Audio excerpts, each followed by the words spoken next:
Почитуван колега Стеванаджија, мислам дека не ја погодивте вистинската потреба зошто е предложен овој закон за двојазичност. Кој го предлага овој закон меѓу другите? Вице-премиерот Анѓушев од владата, министерот без ресор Мерко од истата влада. Зошто тие имаат потреба од овој закон и зошто имаат тие потреба за кавги помеѓу македонци, албанци, турци, недоразбирања, политички партии и стереотипи? Затоа што против господинот Мерко, сегашен министер, се води постапка за 6 милиони евра проневера за улично осветлување во Струга.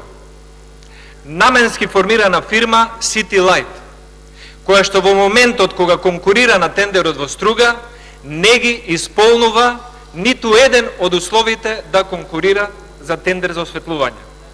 Го добива тендерот од 6 милиони евра. Тоа е причината и потребата зошто сега министерот Мерко, како истакнат член на ДУИ, има потреба од ваков закон, за да може на граѓаните на Струга што го гласале или не го гласале се разочарани, да им каже дека нешто друго е поважно. Дека Антонио не ги сака албанците, дека Мерко ги сака албанците, дека те има... Мерко, тоа е предлог на владата и ќе ве Мерко е член на владата, јас за тоа зборам. Јас зборам за потребата. Добра, ама тоа не е потреба за Мерко, тоа е потреба, тоа е точно потреба за Мерко. Тоа е потреба на сите албанци во Република Македонија. Сега ќе ви кажам.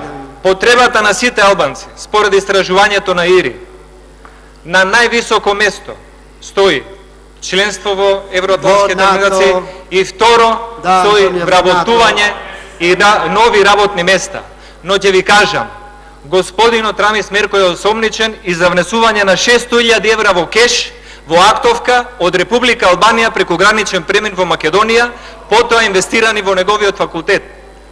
Тоа е заедничкиот интерес на Рамис Мерко и на Кочо Анѓушев. Тендери, милиони, кеш и пари.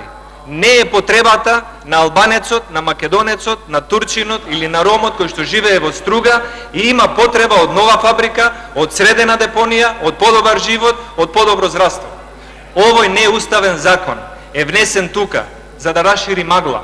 Пред избори треба да се гласа за да се направи политички пазар, не за да донесе поквалитетен живот, туку некој да си ги покрие криминалите што ги направил или што има намера да ги прави. Тоа е потребата од носењето на овој неуставен закон, а албанците, македонците и турците имаат потреба од нови работни места и нови инвестиции. Благодарам.